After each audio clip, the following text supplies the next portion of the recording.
बिस्मिल्लाहिर्रहमानिर्रहीम। Welcome back dear student. आज का lecture full first year physics पे कंसिस्ट करता है। आज के लेक्चर में हम फर्स्ट ईयर जो फिज़िक्स है जिसमें कि एमडीकेट के सिलेबस में 5 चैप्टर्स हैं, उन 5 चैप्टर से इंशाल्लाह आज हम 54 एमसीक्यूज़ इस लेक्चर में डिस्कस करेंगे। बच्चे, मैं हूँ आपका इंस्ट्रक्टर कामरान ख़ान। चलिए स्टार्ट करते हैं और आज का जो फर्स्ट एमसीक्यू है इसको स्टडी करते हैं। बच्चे, एक ट्रेन है जिसकी लेंथ 150 मीटर है। क्लियर?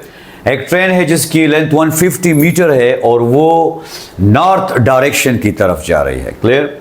और उसकी स्पीड जो है बच्चे वो 10 मीटर पर सेकंड है। ट्रेन की जो स्पीड है वो हमें बताया गया है कि वो स्पीड जो है बच्चे वो 10 मीटर पर सेकंड है। जो ट्रेन की स्पीड है बच्चे वो 10 मीटर पर सेकंड है। क्लियर?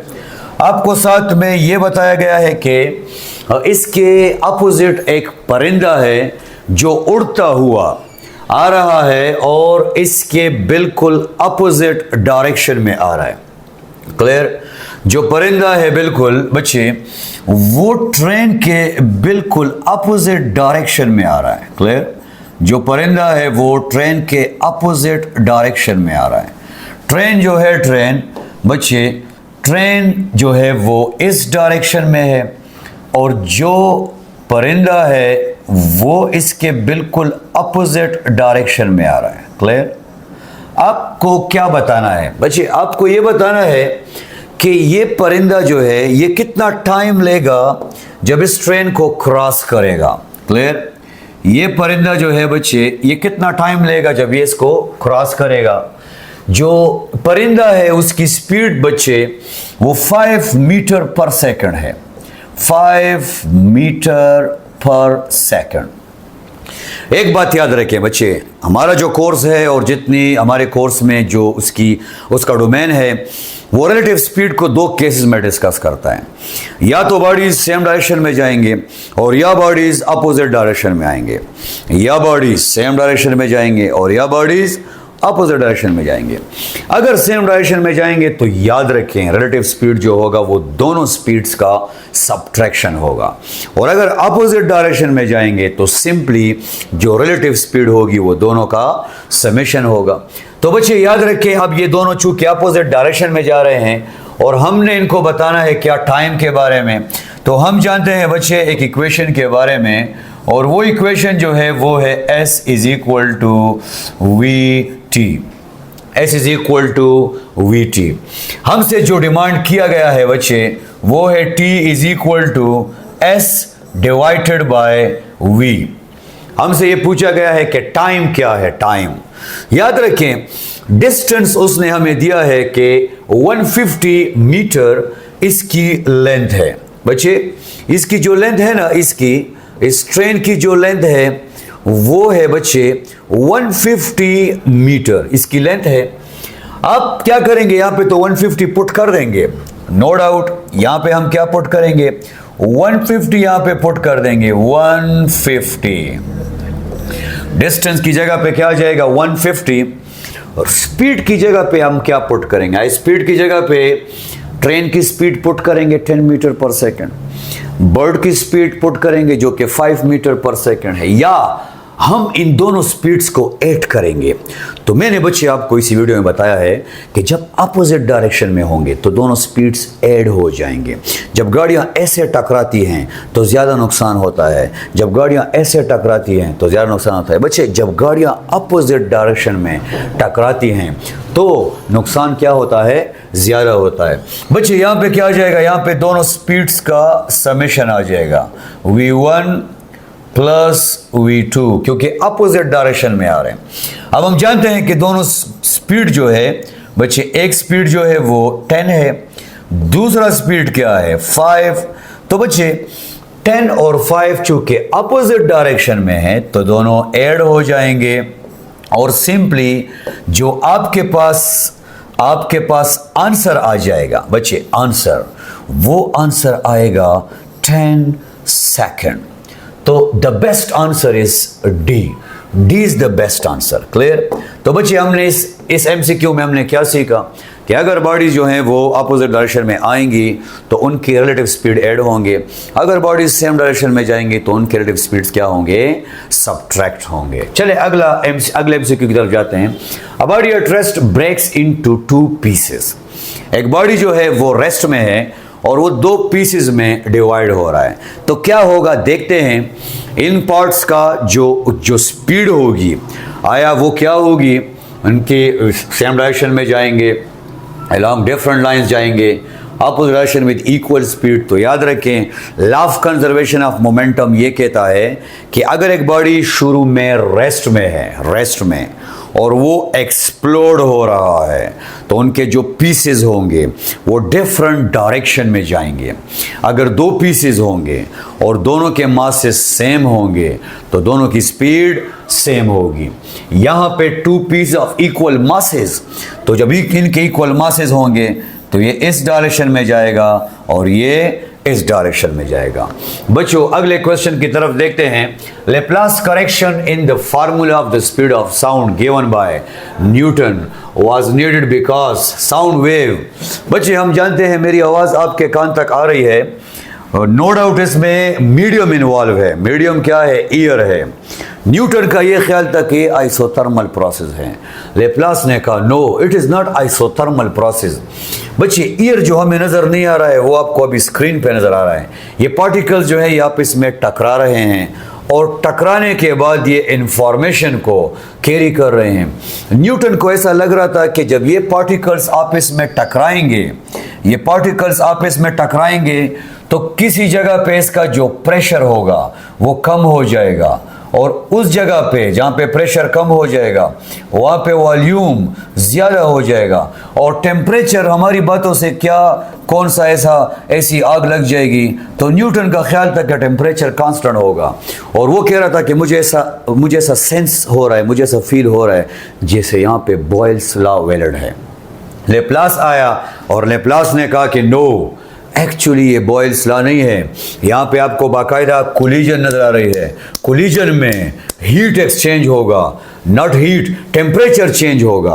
और उसने ये कहा कि एयर बेड कंडक्टर है, यहाँ पे जो हीट होता है वो एक्सचेंज नहीं होता है। और यहाँ पे जो तमाम इंफॉर्मेशन लेप्लास को नजर आ रही थी वो आइडियाबैटिक प्रोसेस की थी। बच्चे अगर मैं आपसे एक आसान क्वेश्चन पूछूं, मेरी आवाज़ आपके कान तक 1 सेकंड में पहुंच रही है या लेस देन नैनो सेकंड में, आपका आंसर होगा लेस देन नैनो सेकंड में। बच्चे इसको बोलते हैं रैपिड प्रोसेस। रैपिड प्रोसेस जो है वो आइडियाबैटिक प्रोसेस है। Clear? Choose the correct statement. Sound waves are transverse waves. Sound waves fastest through vacuum. Clear? बच्चे पहला आंसर जो है वो बिल्कुल गलत है। साउंड वेव जो है वो लॉन्गिट्यूडनल है। साउंड वेव्स वैक्यूम से पास नहीं होती हैं। क्लियर? हाँ, sound travels faster in solids than gases and sound travel faster in gases than in liquid. बच्चे आपको एक सिंपल सा डेमोन्स्ट्रेशन नजर आ रही है। सर ये क्या है? ये पार्टिकल्स हैं इनसाइड द सॉलिड्स और ये पार्टिकल्स जो हैं बच्चे ये एक दूसरे के साथ कनेक्टेड हैं, जस्ट लाइक अ स्प्रिंग। और जितनी इलास्टिसिटी ज़्यादा होगी, याद रखिए उतनी स्पीड ऑफ साउंड जो होगा वो ज़्यादा होगा। और वैक्यूम में चूंकि पार्टिकल्स होते नहीं हैं, इलास्टिसिटी होती नहीं है, तो साउंड ट्रेवल नहीं कर सकता। याद रखिए साउंड सबसे ज़्यादा ट्रेवल करेगा सॉलिड्स में। सेकंड नंबर पे जो ज़्यादा ट्रेवल करेगा बच्चे वो लिक्विड होगा और लास्ट में एयर में इसकी स्पीड जो होगी वो इन दोनों के निस्बत क्या होगी? कम होगी। नॉर्मली बच्चे जो आयरन है, स्टील है, उसमें जो साउंड की स्पीड है वो इंतहाई ज़्यादा होती है। हालांकि आयरन स्टील की डेंसिटी भी ज़्यादा है लेकिन उसकी इलास्टिसिटी डेंसिटी से कई गुना ज़्यादा है। The best answer is solids than in gases. बच्चे सॉलिड्स 1 नंबर पे हैं, लिक्विड 2nd नंबर पे है और गैसेस 3rd नंबर पे है। अगला एमसीक्यू है ट्रांसवर्स वेव्स कैन प्रोपागेट। पहले तो बच्चे आप ट्रांसवर्स वेव्स को पहचानें। ट्रांसवर्स वेव्स किसे कहते हैं? आपने जस्ट इस ग्रीन पार्टिकल को देखना है, ग्रीन पार्टिकल को। क्लियर? और हम इसके लिए दूसरा मार्कर यूज करते हैं। ग्रीन पार्टिकल जो है बच्चे वो आपको दिखाई दे रहा है कि वो अप एंड डाउन मोशन कर रहा है। साथ में बच्चे आपको जो वेव्स की डायरेक्शन दिखाई दे रही है वो फॉरवर्ड डायरेक्शन है। इसे हम ट्रांसवर्स वेव्स कहते हैं, जिसमें याद रखें पार्टिकल और प्रोपगेशन के दरमियान जो एंगल होता है वो 90 डिग्री होता है। अब अगर आप ये एक्सपेक्ट करना चाहते हैं कि मैं बातें करूंगा और एयर के पार्टिकल्स बजाय आगे जाने के एयर के पार्टिकल्स ऐसे ट्रेवल करेंगे, तो ऐसा कभी भी नहीं होगा। मेरी बातें स्टार्ट होने के बाद जो एयर के पार्टिकल्स हैं वो टोटली प्रोपगेट हो जाएंगे और ट्रांसवर्स वेव्स के लिए पॉसिबल नहीं है कि वो एयर में ट्रेवल कर सके। ट्रांसवर्स वेव जो होगा बच्चे वो सिर्फ और सिर्फ मेटल सॉलिड्स में होगा। Both in a gas, no gas में पॉसिबल नहीं है। अब जैसी गैस को डिस्टर्ब करेंगे, गैस के मॉलिक्यूल्स तो ऐसे मूवमेंट नहीं करेंगे जैसे आप बता रहे हैं, गैस के मॉलिक्यूल्स रैंडम मूवमेंट करेंगे। ओके, नाउ इसमें जो नेक्स्ट ऑप्शन है ना, gas but not in a metal, metal में ट्रेवल करता है। Okay, not in a gas but in a metal, yes, and the last one neither in a gas. So बच्चे याद रखें ट्रांसवर्स वेव्स ना liquid में ट्रेवल कर सकता है ना गैसेस में, बल्कि सिर्फ और सिर्फ बच्चे याद रखें ये सॉलिड में ट्रेवल करता है। अगला क्वेश्चन है, if the g is the acceleration due to the gravity on the surface of earth, then the value of acceleration due to gravity at a height equal to। बच्चे हम जानते हैं कि हमारी ज़मीन जो है वो मुसलसल रिवॉल्व कर रही है, क्लियर, और ज़मीन की जो ग्रेविटी है बच्चे हम ये भी जानते हैं कि उसकी जो वैल्यू है वो 9.8 मीटर पर सेकंड के इक्वल है, पर सेकंड स्क्वायर।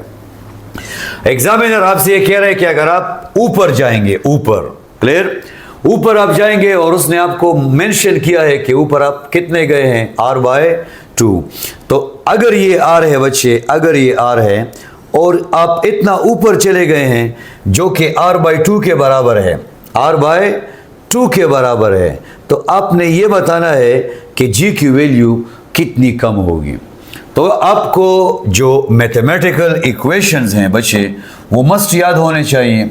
g की जो इक्वेशन है, दो इक्वेशंस हैं, इसी टेस्ट में आगे चल के एक और इक्वेशन भी आ रही है। g की जो इक्वेशन है बच्चे वो है gme डिवाइडेड बाय r²। ये इक्वेशन जो है ग्रेविटेशनल एक्सेलरेशन जो है वो मेन डिपेंड करता है मास ऑफ अर्थ पे, मेन डिपेंड करता है किस पे, रेडियस ऑफ अर्थ पे। अब यहां से अगर आप देखेंगे ना, यहां से स्टार्ट हो जाए बच्चे, यहां से स्टार्ट हो जाए और आप ऊपर आना स्टार्ट करें, तो यहां तक डिस्टेंस जो है वो r है और यहां तक जो डिस्टेंस होगा वो r + r/2 होगा। आप कह सकते हैं दिस इज 1, आप कह सकते हैं this is half, so 1 + half 1.5 and this 150% जो कि 3/2 के बराबर है। बहरहाल हम इसे मालूम कर सकते हैं। सो जो नया डिस्टेंस होगा ना, नया डिस्टेंस बच्चे वो बराबर हो जाएगा पुराना डिस्टेंस जो कि r है और नया डिस्टेंस जो कि r/2 है।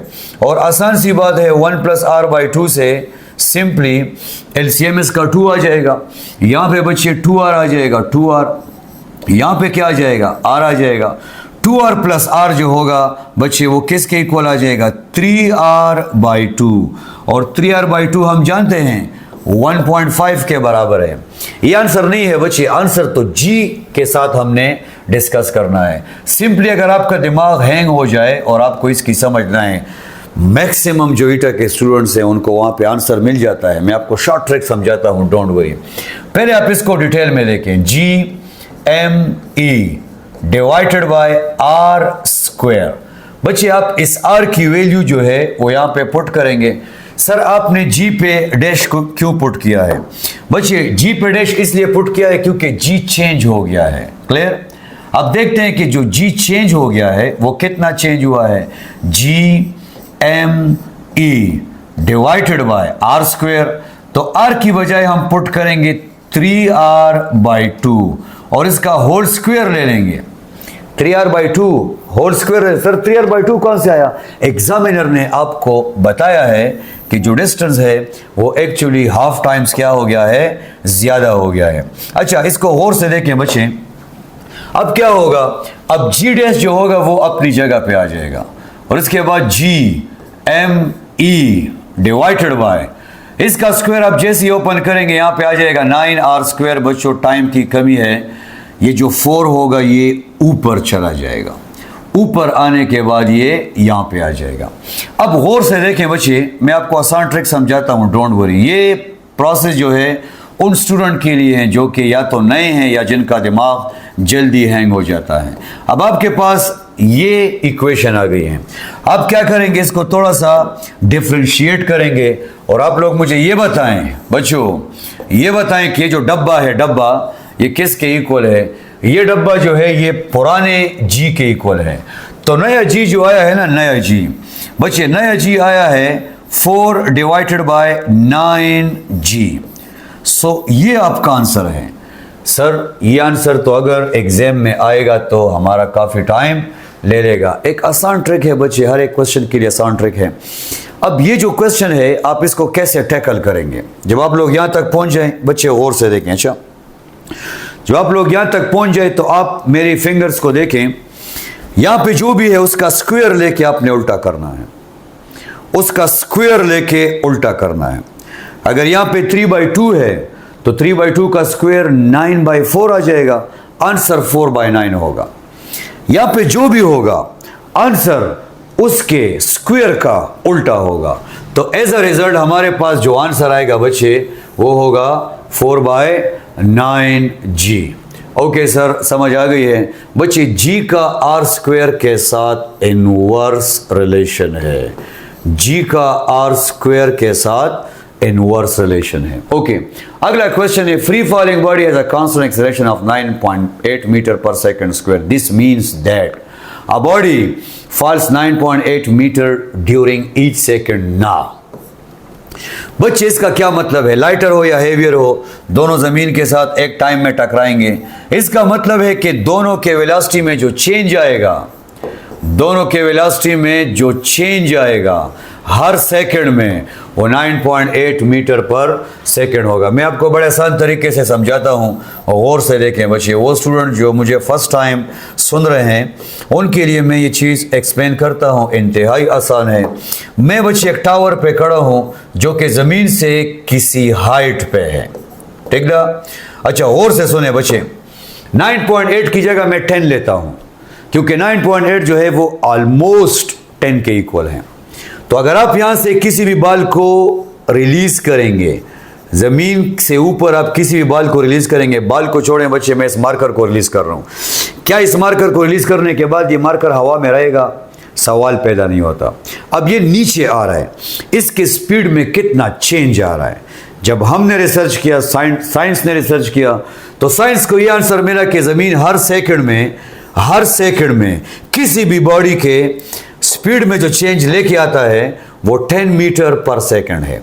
अगर आप ऊपर से छलांग लगाएंगे तो हर सेकंड में आपकी स्पीड में जो चेंज आएगा वो 10 मीटर पर सेकंड होगा।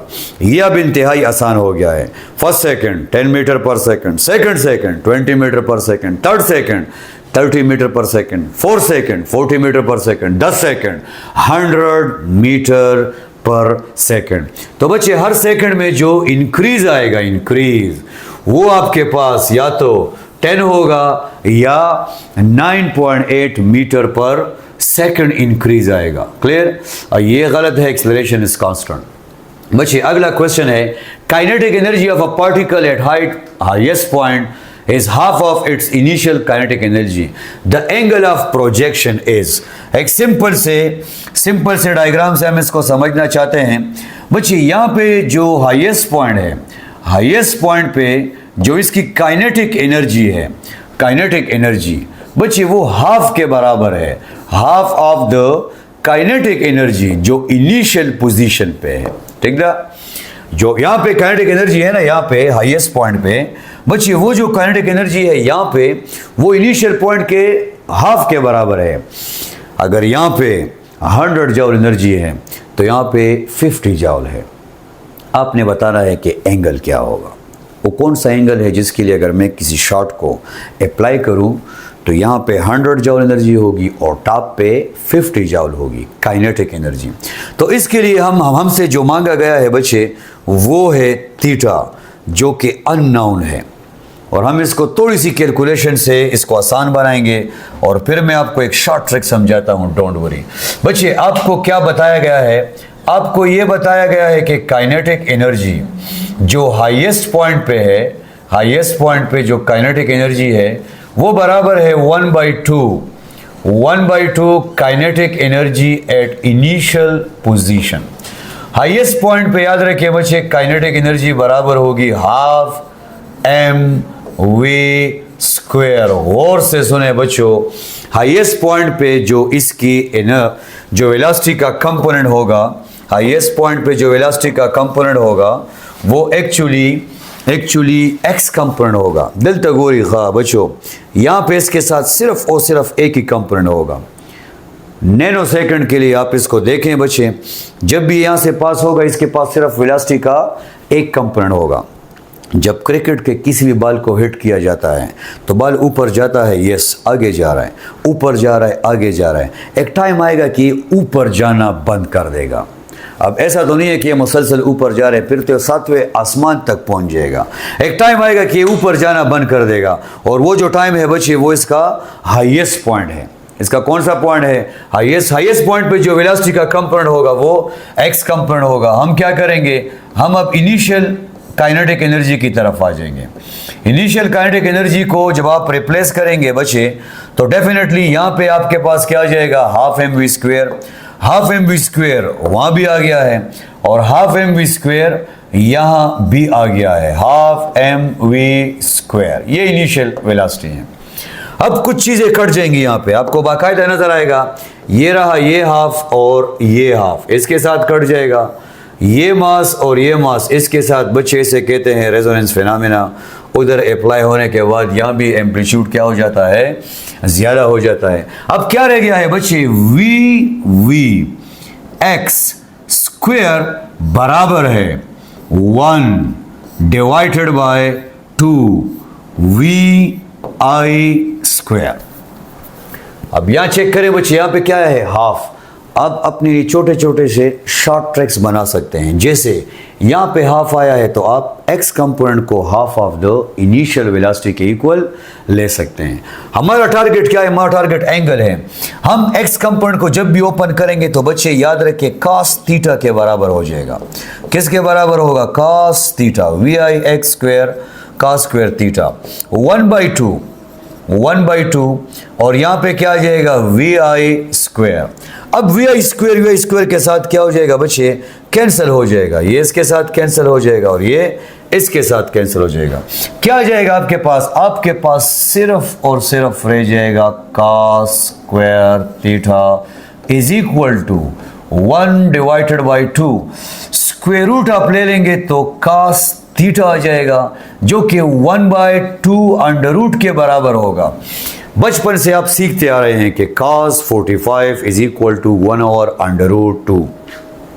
cos 0 1 के बराबर है, cos 30 1/2 के बराबर है, cos 45 1/√2 के बराबर है, cos 60 अंडर cos। बच्चे याद रखें ये जो cos 0 है ना, ये 1 के क्यों इक्वल है, बड़ी सिंपल सी इसके पीछे कॉन्सेप्चुअल ट्रिक है।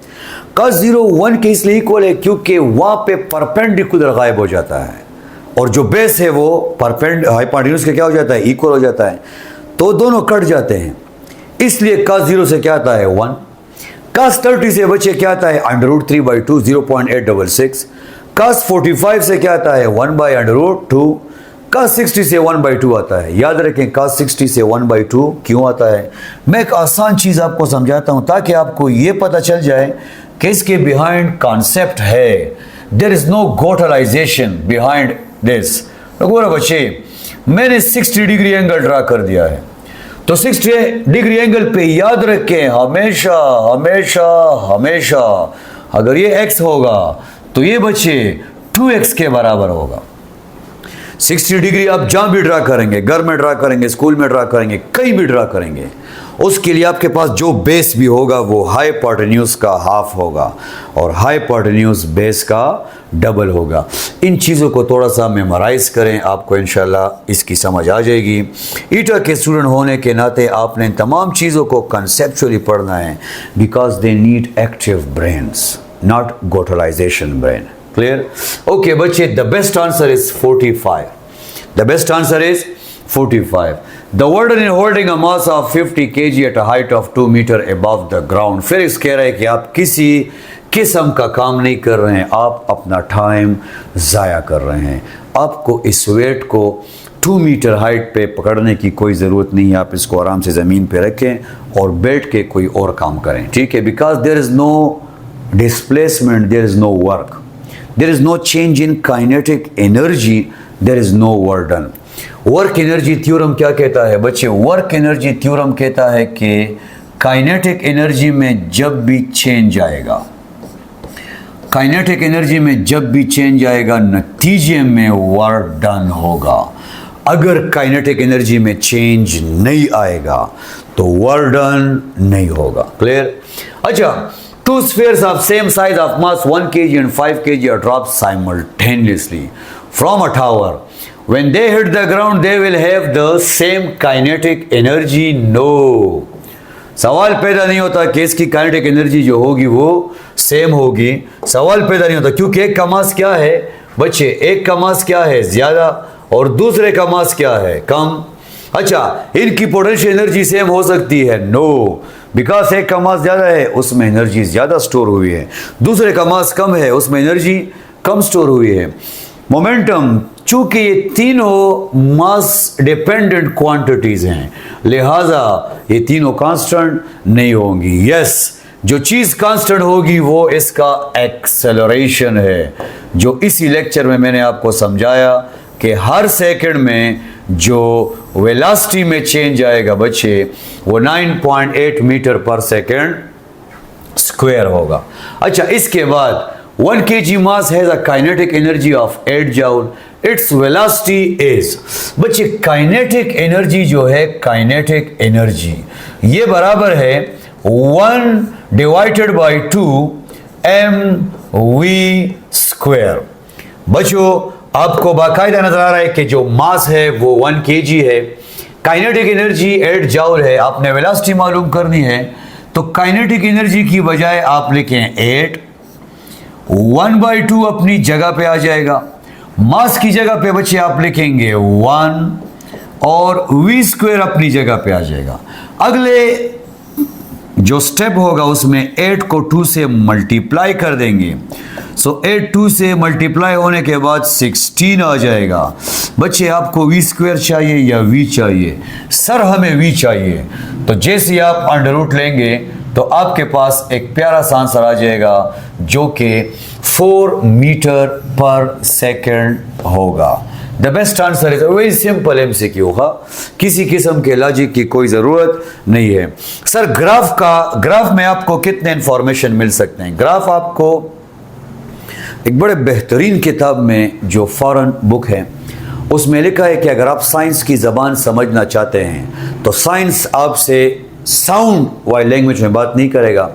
साइंस आपसे कहेगा कि या तो आपकी मैथमेटिक्स अच्छी होनी चाहिए ताकि हमारी गुफ्तगू जो है वो मैथमेटिकल लैंग्वेज में हो, दूसरा आपका कॉमन सेंस अच्छा होना चाहिए, तीसरा आपको ग्राफ की समझ आनी चाहिए, तभी आगे जाके साइंस की आपको समझ आएगी। बच्चे, ग्राफ में कितनी किस्म की चीज़ें हैं? 2 किस्म की चीज़ें हैं। एक ग्राफ का होता है स्लोप और एक ग्राफ का होता है एरिया। तो यहाँ पे स्लोप का जिक्र नहीं हो रहा है, यहाँ पे एरिया का जिक्र हो रहा है। वो हमसे ये कह रहे हैं कि ज़रा बताएं कि एरिया आपके पास क्या आएगा? एरिया, तो अगर एरिया देखना चाहते हैं एरिया, तो ये एरिया जो होगा अगर आप मालूम करना चाहते हैं तो length multiply weight, length multiply weight से बच्चे आपके पास क्या आ जाएगा? एरिया। क्या है? एरिया। बच्चे, एरिया बराबर है लेंथ मल्टीप्लाई वेट। लेंथ की जगह पे टाइम है और वेट की जगह पे पावर है, पावर। हम जानते हैं कि पावर बराबर है W डिवाइडेड बाई T। ये जो एरिया है ये आपको W के बारे में इंफॉर्मेशन देगा। W के बारे में information, what is W here the W is actually work, जिसके बारे में जाउल ने इंफॉर्मेशन दी थी। ओके बच्चे, यहाँ पे जो आपके पास बेस्ट आंसर है वो वर्क है। 50 kg man with 20 kg load on his head climbing up to 20 steps each 0.25 meter high. The work done in climbing क्या होगा बच्चे? तो सिंपली आप याद रखें कि जो सीढ़ियाँ है ना, सीढ़ियाँ, उसके स्टेप्स आपको गिवन है और एक बंदा जो है वो लोड लिया ऐसे ऊपर जा रहा है, क्लियर? और वो आपको ये कह रहा है कि ये जो सीढ़ियाँ हैं बच्चे, हर सीढ़ी की जो हाइट है ना, हाइट वो एक्चुअली 0.25 मीटर है। जो हाइट है वो 0.25 मीटर है। हर सीढ़ी की जो हाइट है वो 0.25 मीटर है। आपसे क्या पूछा गया है? आपसे पूछा गया है कि एक बंदा है जो कि क्या कर रहा है, यहाँ पे ऊपर जाने की कोशिश कर रहा है। दूसरा, इस बंदे का जो मास है वो 50 केजी है, 50 केजी, और इस बंदे ने ऊपर जो लोड उठाया हुआ है वो 20 केजी है। ठीक है बच्चे? तो 20 और 50 ये पूरा मास है जो कि ऊपर शिफ्ट किया जा रहा है। अब क्वेश्चन ये है कि हम अगर वर्क मालूम करेंगे तो वर्क के लिए तो हमारे पास हाइट का होना ज़रूरी है। तो 0.25, 0.25, 0.25, 0.25 जो हाइट होगी बच्चे वो 20 टाइम्स ऑफ 0.25 होगी। हम यहाँ पे क्या करेंगे, 100 लिख देंगे। ये इसके साथ क्या हो जाएगा, कैंसिल हो जाएगा। ये 1 हो जाएगा, ये 5 हो जाएगा, ये 5 होगा, ये 5 होगा। तो बच्चे जो हमारे पास हाइट आ जाएगी वो 5 मीटर है। जो हाइट आएगी वो 5 मीटर है। चले हम स्टार्ट करते हैं कि जो वर्क होगा, वर्क वो एक्चुअली ग्रेविटेशनल फील्ड के अगेंस्ट हो रहा है। तो आपके पास जो आंसर आएगा वो mgh आएगा। m, what is m? 70 बच्चे, 70 जो 70 है ना, 70, ये 70 मल्टीप्लाई 10 आ जाएगा और साथ में इसके साथ हम 5 को मल्टीप्लाई कर देंगे बच्चे, क्योंकि हाइट जो है वो 5 है। यहाँ पे आ जाएगा 70 और 50, 7 5 35 और 2 zeros आने के बाद जो बेस्ट आंसर आएगा बच्चे वो 3500 जूल आएगा। A tennis ball is dropped from a height of 2 meter, rebounds only to 1.5 meter after hitting the ground. वो कह रहा है कि जो बॉल है ना, बॉल, वो बॉल फर्स्ट जो हाइट है वो बॉल गया है बच्चे 2 मीटर तक।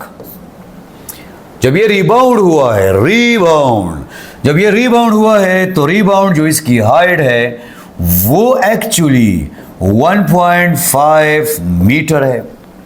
आपसे पूछा गया है कि बच्चे क्या फ्रैक्शन एनर्जी लॉस हुई है।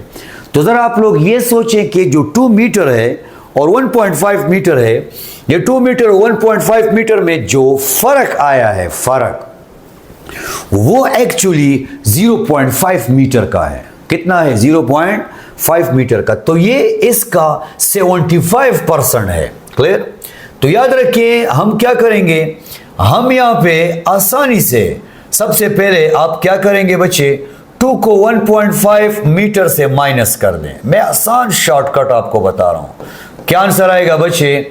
0.5 मीटर, 0.5 मीटर। यहां से आपके पास आएगा क्या बच्चे? 0.5 मीटर। सर ये 0.5 मीटर क्या है? 0.5 मीटर बच्चे एक्चुअली वो हाइट है जो कि ये लॉस कर चुका है। मतलब 0.5 वो एनर्जी है जो कि ये लॉस कर चुका है। अब हम क्या करेंगे, अब हम इस 0.5 को मालूम करेंगे कि ये 2 मीटर का कितने परसेंट है। तो बिल्कुल इंतहाई आसान है। ये रहा 0.5 डिवाइडेड बाय 2 मल्टीप्लाई बाय 100। तो बच्चे यहाँ पे क्या आ जाएगा? यहाँ पे 10 आ जाएगा और 20 आ जाएगा। क्लियर? ओके। और आप यहाँ पे आसानी से देखेंगे 5 divided by 20, 5 1s are 5 and 5 4s are 5 4s are and very simple MCQ. The answer is 1/4. 1/4 4। वैसे यहाँ भी हमें पता चल सकता है कि चूंकि 0.5 इससे गायब हो गया है तो 25% एनर्जी लॉस हो गई है। ओके सर, कैसे मालूम करेंगे? इसको इससे माइनस करके इस पे डिवाइड कर दें, इसको इससे माइनस करके इस पे डिवाइड कर दें। सर कैसे? तो आप simply H1 minus H2 divided by H1, sir the one लड़ेगा और देना टोटल जोड़ का टोटल, तो एक प्यारा सा फार्मूला आ जाएगा आपके पास और जिससे आप आंसर इंतहाई आसानी से ले आएंगे। Which of the following is greater work by the system? Sir what does minus mean? पहला लग पदे डिस्कशन को व्हाट डज माइनस मीन, मैं आपको एक दो गाड़ियां ड्रा करके बताता हूं, आप लोग मुझे ये बताएं कि इसमें से किस गाड़ी ने ज़्यादा डिस्टेंस कवर किया है।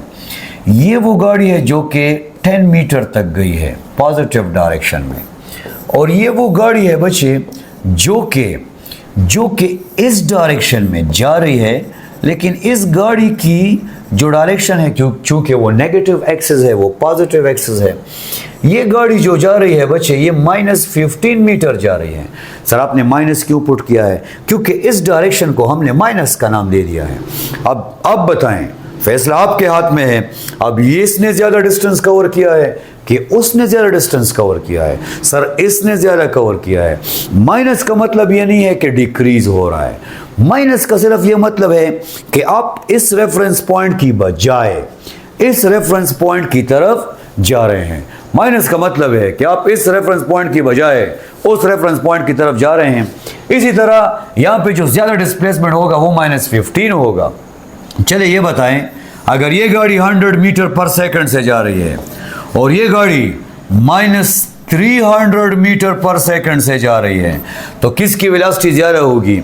इसका डिस्प्लेसमेंट ज्यादा होगा, इसकी दिल मखल और नशे को ऊपर पहुंचा देगा। सर समझ आ गई है, सबसे ज्यादा काम -1000 जूल है। Okay, a body free falling body under gravity its velocity is v when it has lost potential energy equal to u. The mass of the body is a very simple: loss in kinetic, gain in potential, loss in potential, gain in kinetic, loss in potential energy, gain in kinetic energy। ठीक है बच्चे, बिल्कुल सही है। हम क्या करेंगे, हमें ये बताया गया है कि जो लॉस इन पोटेंशियल एनर्जी है वो U के बराबर है, जो लॉस इन पोटेंशियल एनर्जी है वो U के बराबर है। क्लियर? और गेन इन काइनेटिक एनर्जी जो है वो है ½ mv²। ठीक है, हमसे क्या पूछा गया? हमसे पूछा गया मास ऑफ द बॉडी। तो ये तो इतना मुश्किल काम नहीं है, 2 यहां पे आ जाएगा। जब 2 यहां पे आएगा तो ये 2u हो जाएगा और mv² हो जाएगा, v² यहां पे आ जाएगा। क्लियर? तो हमारे पास जो आंसर आएगा बच्चे वो होगा m is equal to 2u divided by v²। The best answer is Charlie. Charlie is the best answer. Okay, smallest unit of energy is electron volt. The ratio of angular speed of minute hand and hour hand of a watch is. बच्चे common sense है, आप इसको समझ सकते हैं। और इसमें ये जो छोटी नीडल है ये आवर हैंड है और बड़ी नीडल जो है ये मिनट है। क्लियर? तो हम जानते हैं बच्चे, हम जानते हैं कि जो आवर हैंड है, आवर हैंड, इसकी जो स्पीड है बच्चे, हम इंतहाई आसानी से जानते हैं कि जो आवर हैंड की स्पीड है बच्चे वो है pi divided by 12, pi divided by 6, pi divided by 6 radian per hour. Sir 10 feet सुमरद है, घंटे की नीडल 1 घंटे में 30 डिग्री कवर करता है। आपके सामने जो घड़ी इस वक्त दीवार पे लटकी हुई है, इस घड़ी में अगर आप घंटे की नीडल को देखेंगे बच्चे तो वो 1 घंटे में 30 डिग्री एंगल कवर करेगा, जो कि पाई बाई 6 के बराबर है। इसी तरह अगर आप मिनट हैंड को देखेंगे, मिनट हैंड, तो बच्चे मिनट हैंड जो होगा वो हम जानते हैं और आसान है। किसी को मसला हो आप बच्चे हमसे राब्ता कर सकते हैं, कमेंट सेक्शन में आप पूछ सकते हैं, टेक्स्ट आप कर सकते हैं, वो रेडियन पर मिनट है। अब जब आप इन दोनों को डिवाइड करेंगे, जो आप इन दोनों को डिवाइड करेंगे बच्चे, तो वेरी सिंपल आपके पास आ जाएगा मिनट हैंड। इन्होंने कहा है कि पहले आएगा, तो ये रहा मिनट हैंड, ये रहा आर हैंड। मिनट की जगह आप क्या लिखेंगे सर? पाई डिवाइडेड बाय 30, और डिवाइड यहाँ पे आएगा पाई डिवाइडेड बाय 6। बच्चे याद रखें, पाई डिवाइडेड बाय 30 इसके साथ मिनट है, मल्टीप्लाई 6 डिवाइड बाय पाई, इसके पास आर है। मिनट और आर तो कट नहीं सकते, लिहाजा आप या आर को तो मिनट में कन्वर्ट करेंगे या मिनट को आर में कन्वर्ट करेंगे। तो हम क्या करेंगे बच्चे, आप देख सकते हैं यहाँ पे जो यूनिट है वो मिनट का है, यहाँ पे जो यूनिट है वो आर का है। आर जब ऊपर जाएगा तो यहाँ पे आर आ जाएगा, यहाँ पे मिनट आ जाएगा। हम क्या करेंगे बच्चे, हम इस आर को मिनट में कन्वर्ट करेंगे। तो मेरे प्यारे बच्चों, ये रहा, यहाँ पे आएगा 30 मिनट और यहाँ पे आएगा 6 इंटू 60, क्योंकि 1 घंटे में 60 मिनट होते हैं। ओके सर, ये मार्कर आप चेंज करें क्योंकि यहाँ पे मामला ख़राब हो रहा है। अच्छा, 30 के साथ क्या हो जाएगा? कैंसल। 6 2 12 रेशो 1। ये नीडल जो है ना, ये जब ये एक चक्कर लगाता है, ये नीडल, ये आर का नीडल है, ये जब एक चक्कर लगाता है, ये जब एक चक्कर लगाता है, ये जब एक चक्कर लगाता है, तो ये दूसरा 12 चक्कर लगा चुका होता है। I am 12 times faster than you mister R, I am 12 times faster than you. जब तुम 1 डिग्री एंगल कवर करते हो, मैं 12 डिग्री एंगल कवर कर चुका होता हूं। Clear? Okay. In a particle moves in a circle describing equal angles in equal interval of time, its velocity vector remains constant. No नजर आ रहा है। चेंज इन मैग्नीट्यूड में चेंज नहीं आ रहा है। Change in direction, yes. Okay. Word on a body is time independent, word time पे depend, और ये उसका प्यारा सा एग्जाम्पल है। When your body runs upstairs to gain the potential energy is u. जब आप तेजी से ऊपर जाएंगे, आप तेजी से ऊपर जाएं या स्लो जाएं, पोटेंशियल एनर्जी में जो गेन आता है वो सेम हाइट के लिए सेम होता है। कैसे? ये रहा पोटेंशियल एनर्जी। बच्चे, पोटेंशियल एनर्जी किसके बराबर है? mgh। पोटेंशियल एनर्जी कहता है मैं टाइम पे डिपेंड नहीं करता हूं। Kinetic energy of 100 kg mass is change from 100 joule to 150 joule after covering a distance of 3 meter. The amount of work done will be, dear student, बेहतरीन definition जो work की है, बेहतरीन डिफिनीशन, वो actually change in kinetic energy है। बच्चे, work done की जो सबसे बेहतरीन डिफिनीशन है वो है चेंज इन काइनेटिक एनर्जी। तो चेंज इन काइनेटिक एनर्जी का मतलब क्या है? Kinetic energy final minus kinetic energy initial. Sir, final kinetic energy कितनी है? 150 जॉल। इनिशियल काइनेटिक एनर्जी कितनी है? 100 जॉल। 150 और 100 को जब आप इससे माइनस करेंगे तो आपके पास क्या आ जाएगा बच्चे? 50 जॉल आ जाएगा। क्लियर? तो याद रखें, जो वर्क डन बॉडी पे हुआ है वो 50 जॉल है। Ratio of kinetic energy of two body is 1:5। For constant momentum the ratio of their masses will be a very simple formula, और जमाना मशहूर फार्मूला है p² डिवाइडेड बाय 2m। मास के साथ जो रिलेशन है वो डायरेक्ट है या इनवर्स है? सर, इनवर्स है। अगर मोमेंटम कांस्टेंट है तो रिलेशन क्या होगा? इनवर्स होगा। और अगर रिलेशन इनवर्स है तो सर इनवर्स रिलेशन के लिए हम जानते हैं कि काइनेटिक एनर्जी 1:2 बराबर है m2:m1। और अगर आप मालूम करना चाहते हैं m1:m2 तो ये बराबर हो जाएगा काइनेटिक एनर्जी 2 काइनेटिक एनर्जी 1। तो अगर आंसर उसने 1:5 दिया है तो आपका आंसर 5:1 होना चाहिए। Okay, a child riding on a large merry-go-round travels a distance of 300 meter in a circle of diameter 40 meter. The total angle through which she revolves. तो बच्चे याद रखें, एक बच्चा है जो मुसलसल सर्कुलर पाथ में ट्रेवल कर रहा है और ट्रेवल करने के बाद वो मुसलसल डिस्टेंस कवर कर रहा है और ये हमें बता रहा है कि बच्चे ये जो डिस्टेंस है ये एक्चुअली 3000 मीटर के बराबर है। आप कॉर्नर में लिखेंगे 3000 मीटर, साथ में आप डायमीटर लिखेंगे। डायमीटर अगर 40 है बच्चे तो रेडियस 20 हो जाएगा क्योंकि S = θr है। क्लियर? अब हमसे क्या पूछा जा रहा है? हमसे थीटा के बारे में पूछा जा रहा है। ज़माने मशहूर इक्वेशन जो है जो S = θr है, आपने इस इक्वेशन को भूलना नहीं है। S = θr, theta = S/r। Sir what is S? 3000। What is R? 20। 0 के साथ कैंसिल हो जाएगा, 2 300 के साथ कैंसिल होगा और यहां से आसानी से 150 रेडियन आंसर आ जाएगा।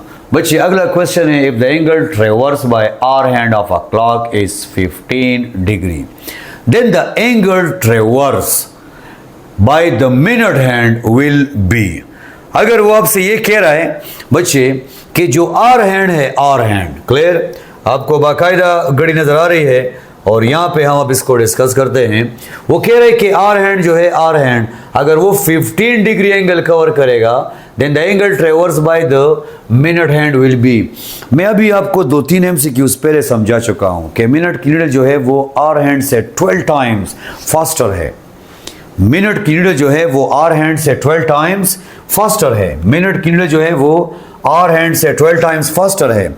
ये जो रेड नीडल है ना, रेड नीडल, ये जब एक चक्कर पूरा करेगा तो ब्लू नीडल 12 चक्कर पूरे कर चुका होगा।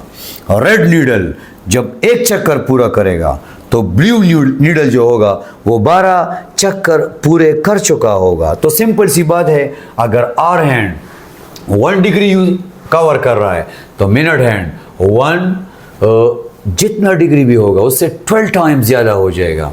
तो सिंपली जो मिनट के लिए आ जाएगा बच्चे, मिनट, ये एक सादा सा फार्मूला आप लोग नोट कर लें। जो एंगल भी आपको दिया जाए आपने जस्ट उसको 12 से मल्टीप्लाई करना है। 15 को आपने जस्ट 12 से मल्टीप्लाई करना है और जब आप 15 को 12 से मल्टीप्लाई करेंगे तो मैं आपको एक आसान तरीका समझाता हूं बच्चे। 15 को जब आप 12 से मल्टीप्लाई करेंगे तो चले कुछ वक्त के लिए मान लें कि ये 12 नहीं है बल्कि 10 है। क्लियर? जिसका मतलब है कि यहाँ पे हमने 2 टाइम्स इसको 2 टाइम्स हमने यहाँ से 15 हटाया हुआ है। क्लियर? अब ये तो हम बड़े आसानी से इसको कवर कर सकते हैं, 150 आ जाएगा। इसको भी हम बड़े आसानी से कवर कर सकते हैं, ये 30 आ जाएगा। सर 150 और 30 को जब आप प्लस करेंगे तो 180 आ जाएगा। बच्चे आसान सी बात है, घंटे की नीडल जितना एंगल भी कवर करता है मिनट की नीडल उससे 12 टाइम्स ज़्यादा एंगल कवर करेगा। क्लियर? ओके सर, समझ आ गई है। If a wheel is turning at 3.0 radian the time it takes to complete 1 revolution is. Angular velocity की बात चल रही है। एंगुलर वेलोसिटी बराबर है theta divided by time. Time को मांगा जा रहा है और थीटा और ओमेगा गिवन है। हम जानते हैं कि एक रेवोल्यूशन में 2 पाई रेडियन होते हैं। बच्चे ओमेगा ऑलरेडी गिवन है जो कि 3 के बराबर है। सिंपली आप 2 पाई 3 है 3 3.14 डिवाइडेड बाय 3। क्लियर? तो याद रखिए, मैं स्टूडेंट से नॉर्मली कहता हूं कि कैलकुलेटर तो आपके पास होता नहीं है, तो ये 3 और इस 3 को बस कुछ मान ले कि सेम है, कैंसिल हो जाएंगे, यहाँ पे कुछ रह जाएगा और जब आप उसको इससे मल्टीप्लाई करेंगे तो आपके पास जो आंसर आएगा वो 2 से थोड़ा सा ज्यादा होगा। क्लियर? ओके, अगला आंसर है a body is projected horizontally from a height of 5 meter. It reached the ground at a horizontal distance of 10 meter. The speed of a body when it reaches the ground. बच्चे technical question है, और से देखें, कुछ conceptual information यहाँ पे use होंगी। बच्चे ये एक टावर है जिसकी हाइट आपको बताया गया है कि 5 मीटर है।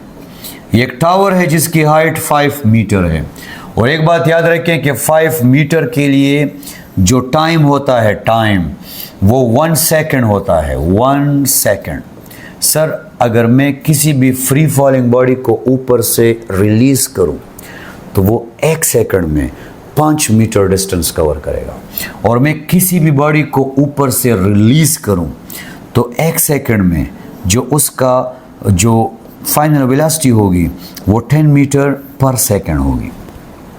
अब ये हमें क्या कह रहा है? ये हमें ये कह रहा है कि आपने एक बॉडी को यहां से फायर किया है, फायर। जब आप इसको फायर करेंगे तो याद रखें, फायर जैसे आप करेंगे तो ये स्ट्रेट नहीं जाएगा। स्ट्रेट क्यों जाएगा? ग्रेविटी का फिर क्या काम है? ग्रेविटीज का एक वाई कंपोनेंट जनरेट करेगा और एक एक्स कंपोनेंट, वाई कंपोनेंट और एक्स कंपोनेंट, वाई कंपोनेंट और x component. X component constant होगा, एक्स कंपोनेंट कांस्टेंट होगा, वाई कंपोनेंट वेरिएबल होगा। यहां पे एग्जामिनर ने जुल्म ये किया है कि ना एक्स कंपोनेंट दिया है और ना वाई कंपोनेंट। सर, क्या चालाकी करेंगे हम, कैसे मालूम करेंगे? बड़ा आसान है। सबसे पहले हम एक्स कंपोनेंट मालूम करते हैं। एक्स कंपोनेंट है s/t। कितना डिस्टेंस कवर्ड है? 10 मीटर। कितना टाइम लगा है? 1 सेकेंड। ये रहा इसका एक्स कंपोनेंट। एक्स कंपोनेंट कैसे मालूम करेंगे? X component distance divide by time से मालूम करेंगे। सर, लेकिन टाइम तो हमें नहीं दिया गया है। टाइम के लिए बच्चे उसने चालाकी का मुजाहरा किया है। 5 मीटर दिया गया है, 5 metre 1 second, 20 metre 2 second, 45 metre 3 second, 80 metre 4 second, 125 metre 5 second. ठीक है बच्चे? अच्छा, अब जो यहाँ पे जो इसका एक्स कंपोनेंट है वो भी 10 मीटर पर सेकेंड है, इसका वाई कंपोनेंट वो भी 10 मीटर पर सेकेंड है। हम इसका रिजल्टेंट मालूम करेंगे, पाइथागोरस थ्योरम। बेस का स्क्वायर प्लस परपेंडिकुलर का स्क्वायर और ऊपर अंडर रूट आ जाएगा। The best answer is B. Proton, neutron, electron and alpha particle have same momentum. Which particle have greater kinetic energy? Kinetic energy बराबर है बच्चे p² divided by 2m।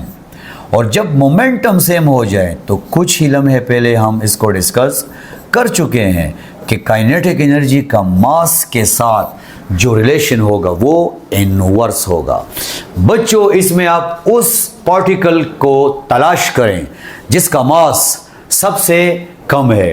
तो बच्चे, जिसका मास सबसे कम होगा तो वो पार्टिकल जो है वो इसमें कौन सा है, तलाश करें। एक प्रोटॉन है, न्यूट्रॉन है, अल्फा पार्टिकल है और इलेक्ट्रॉन है। सर, इलेक्ट्रॉन का मास सबसे कम होगा। इलेक्ट्रॉन की काइनेटिक एनर्जी सबसे ज्यादा होगी। Acceleration of free fall on moon is about 1/6 of its value. जमीन को दिखाया गया है और जमीन के साथ साथ वो चांद की बात कर रहा है। हम जानते हैं कि ज़मीन जो है वो रिवॉल्व कर रहा है और चांद उसके अराउंड रिवॉल्व कर रहा है। आपसे क्या क्वेश्चन पूछा गया है? आपसे क्वेश्चन ये पूछा गया है कि अगर एक बंदा जो है वो ज़मीन पे है और वो चांद की तरफ जा रहा है, एक बंदा चांद पे है और वो ज़मीन की तरफ आ रहा है, तो इनके दरमियान जो मासेस का डिफरेंस होगा।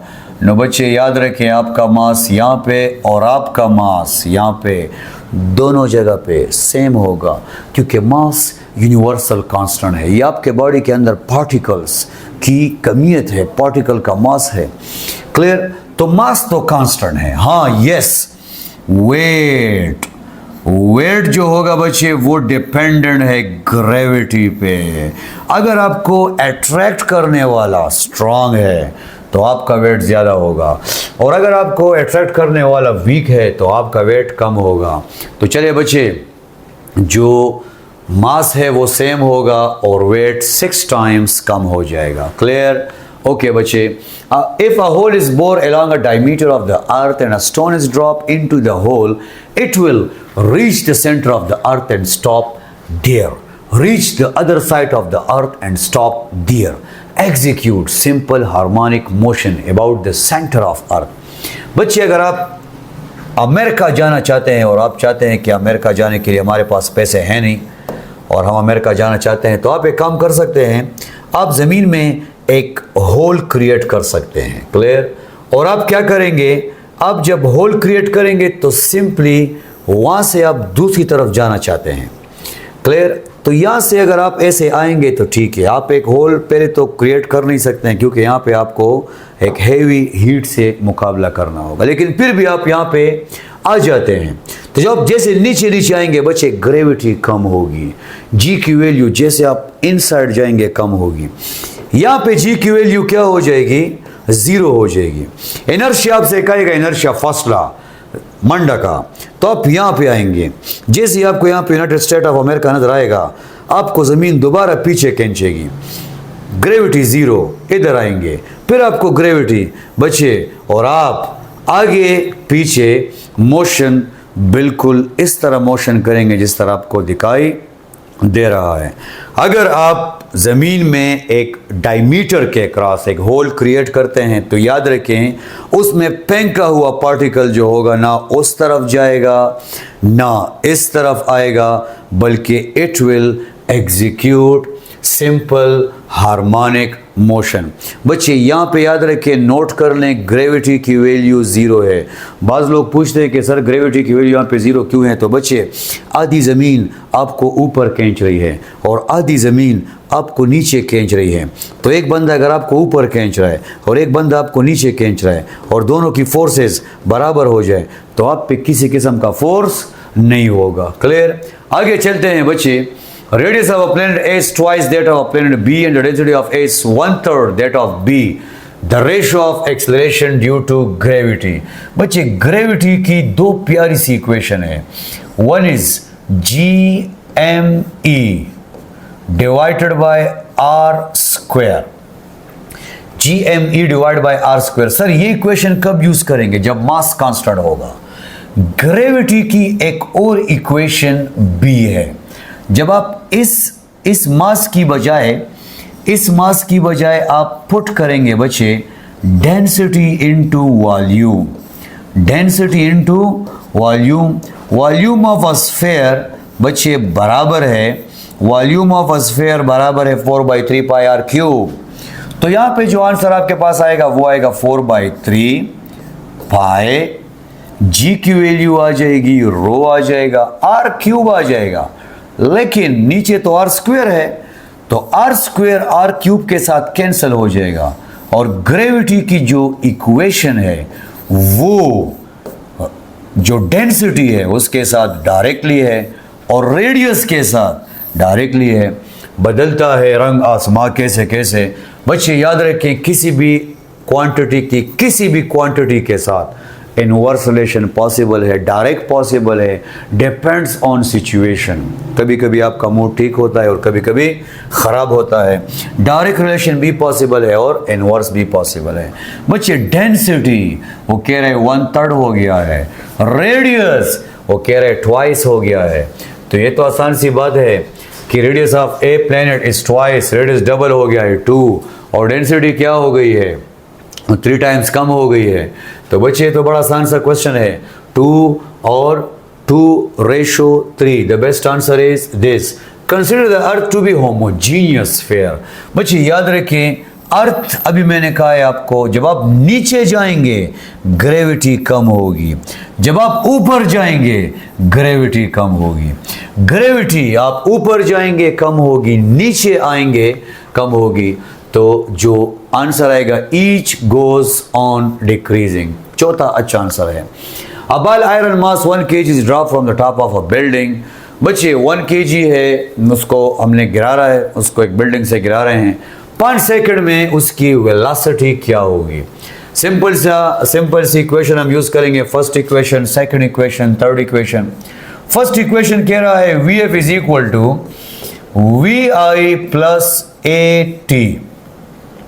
सो Vf जो है बच्चे, Vf ये बराबर है, ये आपने मालूम करना है। टाइम आपको दिया गया है, initial velocity zero, initial velocity zero है। G की वैल्यू आप 9.8 ले सकते हैं, बिल्कुल 9.8 ले ले, 10 ले लें बच्चे, और 9.8 से जो आंसर आएगा वो 49 मीटर पर सेकेंड आएगा।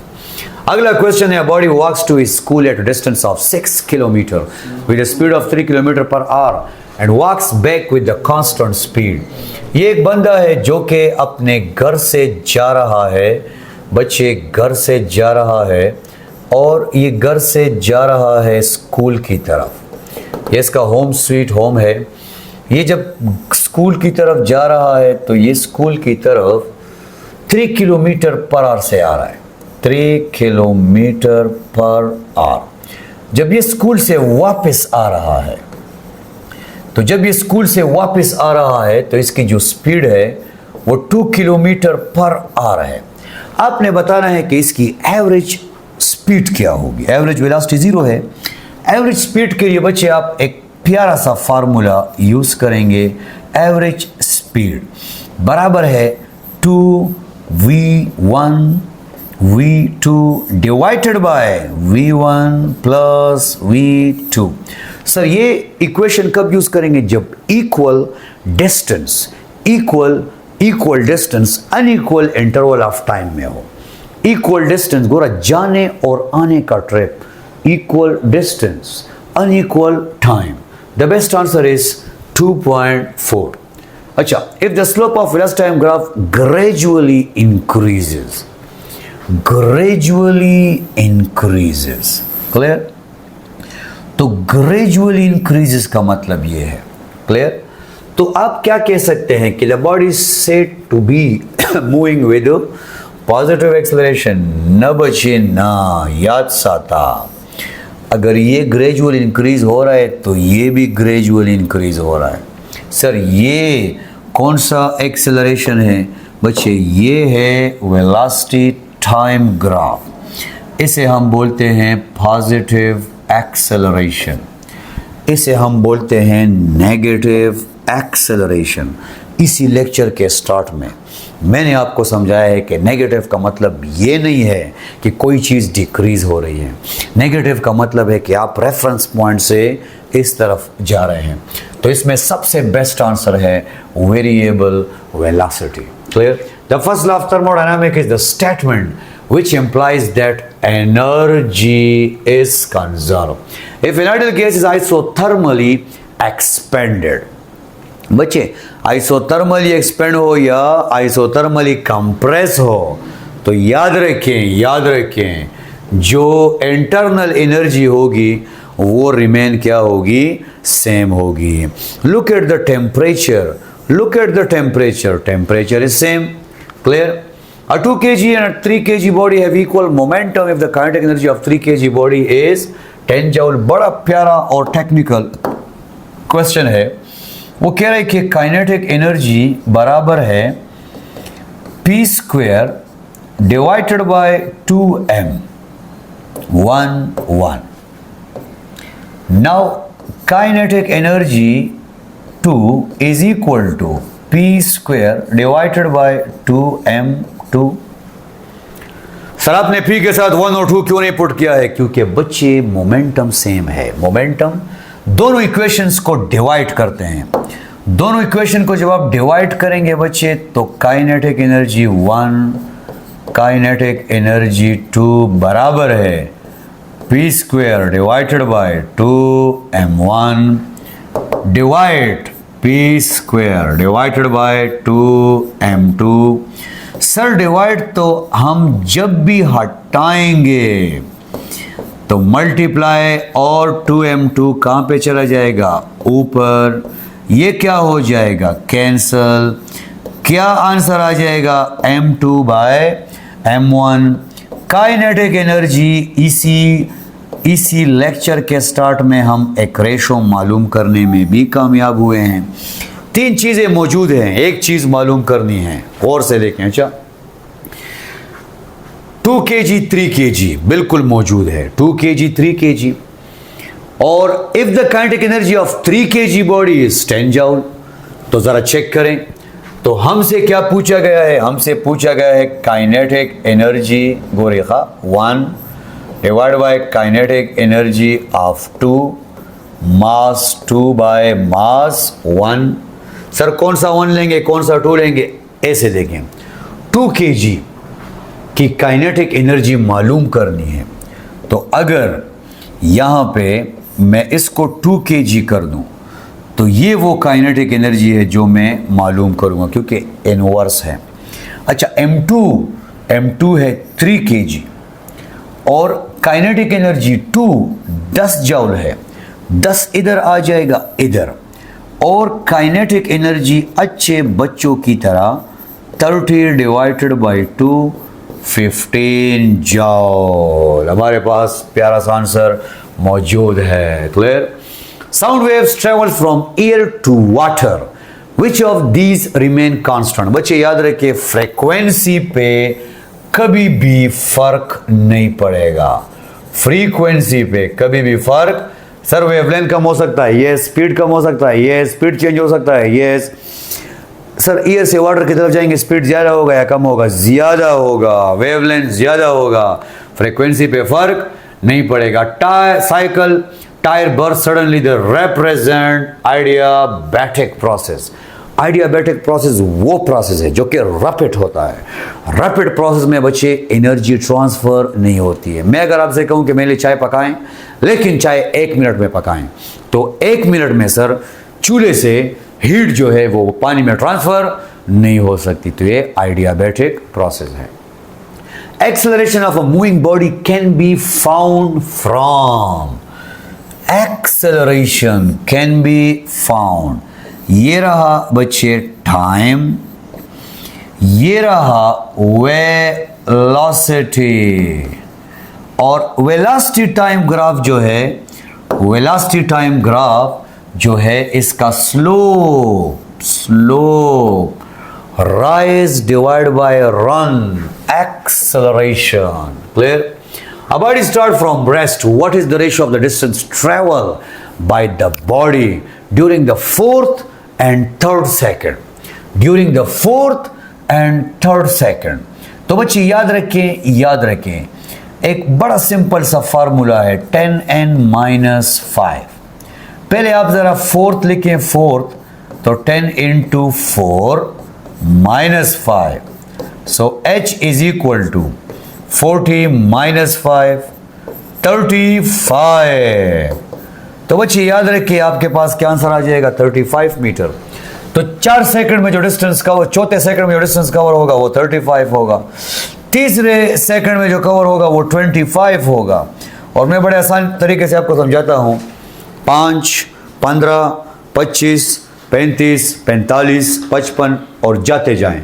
तो जब आप 35 को 25 पे डिवाइड करेंगे तो आपके पास जो आंसर आएगा that is 7 divided by 5। Consider the acceleration, velocity and displacement of a tennis ball as it falls to the ground. So याद रखिए, अगर कोई भी टेनिस बॉल आप कंसिडर करेंगे, कोई भी टेनिस बॉल, और आप उसको ऊपर की तरफ फेंकेंगे और वो ग्राउंड की तरफ आएगा और वो दोबारा ऊपर जाएगा और वो फिर ग्राउंड की तरफ आएगा और वो दोबारा ऊपर जाएगा, तो कौन कौन सी चीज़ें चेंज होंगी? बच्चे डिस्प्लेसमेंट चूँकि वेक्टर है उसकी डायरेक्शन चेंज हो रही है, वेलोसिटी चूँकि वेक्टर है उसकी डायरेक्शन चेंज हो रही है, एक्सेलरेशन, गौर से सुने बच्चे, एक्सेलरेशन का magnitude constant as well as acceleration की डायरेक्शन भी कांस्टेंट है और वो फॉरएवर ऑलवेज डाउनवर्ड है। क्लियर?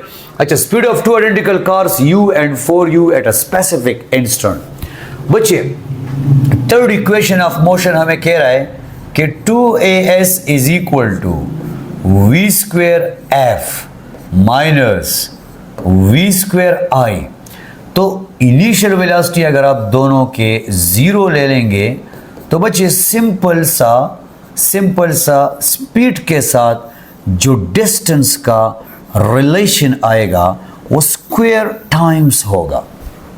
तो अब अगर स्पीड इसकी 4 टाइम्स ज्यादा है तो डिस्टेंस ये 16 टाइम्स ज्यादा कवर करेगा। Clear? At 120 meter long train is moving in a direction with speed 20 meter per second.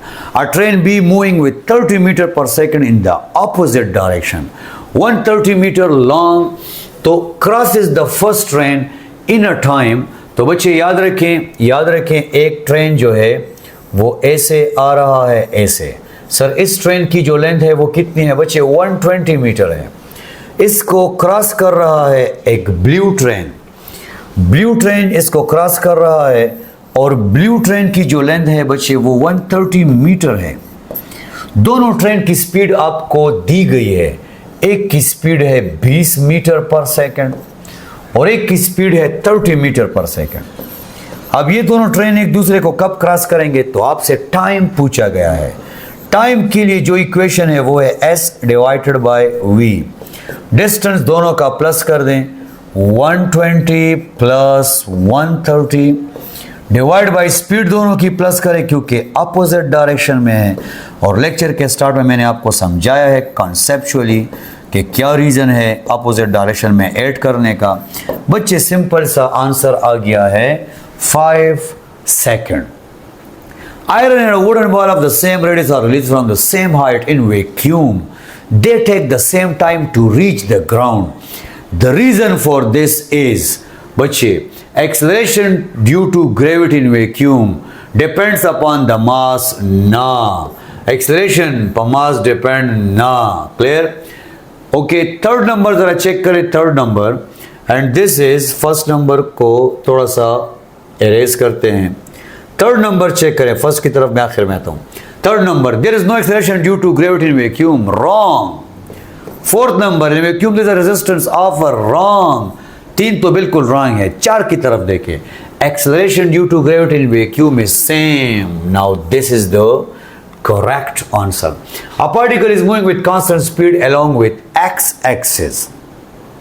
Force की जरूरत नहीं है क्योंकि फोर्स जब तक आपकी वेलोसिटी कांस्टेंट होगी आप पे किसी किस्म का फोर्स नहीं होगा। From a top of a tower, two stones whose masses are in the ratio 1:2 are thrown one straight up and the second initially down.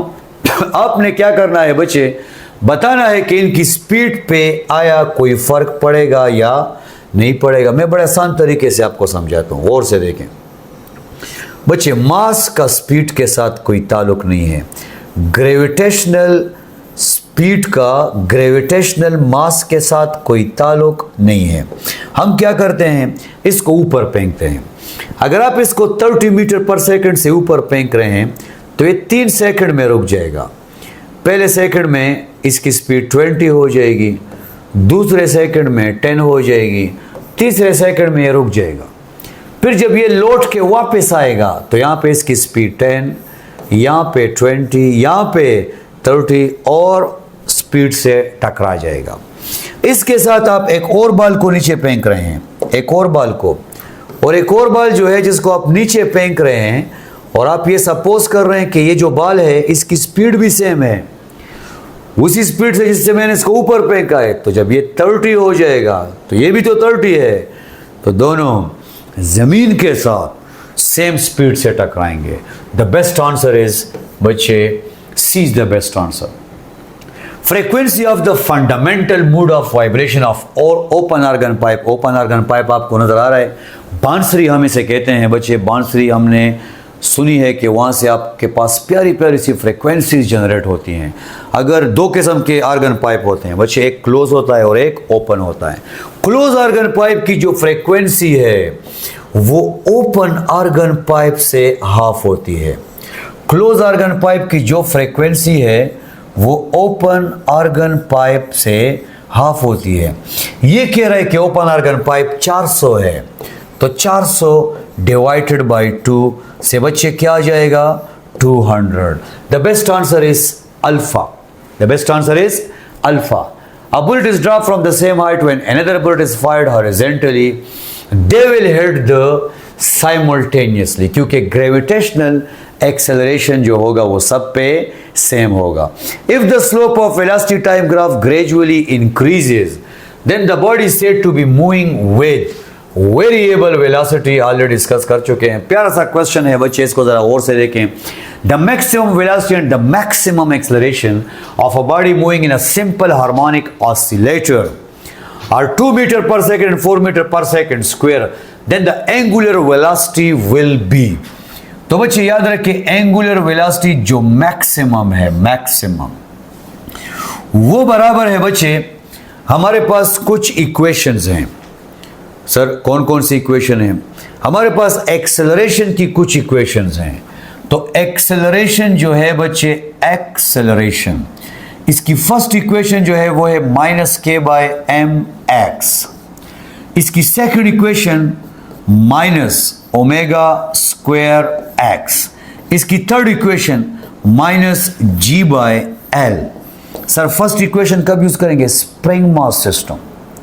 Second equation कब यूज करेंगे? एंगुलर प्रोजेक्शन के लिए। थर्ड इक्वेशन सिंपल पेंडुलम के लिए। अब वो कह रहे कि वेलोसिटी के बारे में आप क्या कह सकते हैं? वेलोसिटी के बारे में तो याद रखिए, वेलोसिटी जो है, वेलोसिटी की इक्वेशन जो होगी बच्चे, वो हम जानते हैं कि मैक्सिमम वेलोसिटी की इक्वेशन Vx0 ω/x0 के बराबर है, और मैक्सिमम एक्सेलरेशन आप बीच वाली इक्वेशन को उठाएंगे जो कि ω²x0 है। बच्चे आप दोनों को डिवाइड करेंगे, जैसे ही दोनों को डिवाइड करेंगे ये इसके साथ क्या हो जाएगा? कैंसिल हो जाएगा, और ये इसके साथ कैंसिल हो जाएगा। क्या रह जाएगा? V divided by A, 1 divided by omega. अब V मौजूद है, A मौजूद है, ओमेगा चाहिए, कोई इशू नहीं है। हम क्या करेंगे? हम यहाँ पे ओमेगा की इक्वेशन लिख देंगे और A/V आ जाएगा। बच्चे A है 4 और V है 2, 4/2 से आपके पास 2 आंसर आ जाएगा। Clear? It is possible to distinguish between the transverse and longitudinal waves by studying। तो बच्चे ट्रांसवर्स लॉन्गिट्यूडनल दोनों डायफ्रेक्शन भी करता है और इंटरफेरेंस। जो चीज़ वो नहीं करते हैं वो है पोलराइजेशन। लॉन्गिट्यूडनल वेव्स की पोलराइजेशन नहीं होती है, ये गलत है, इसीलिए ये सही है।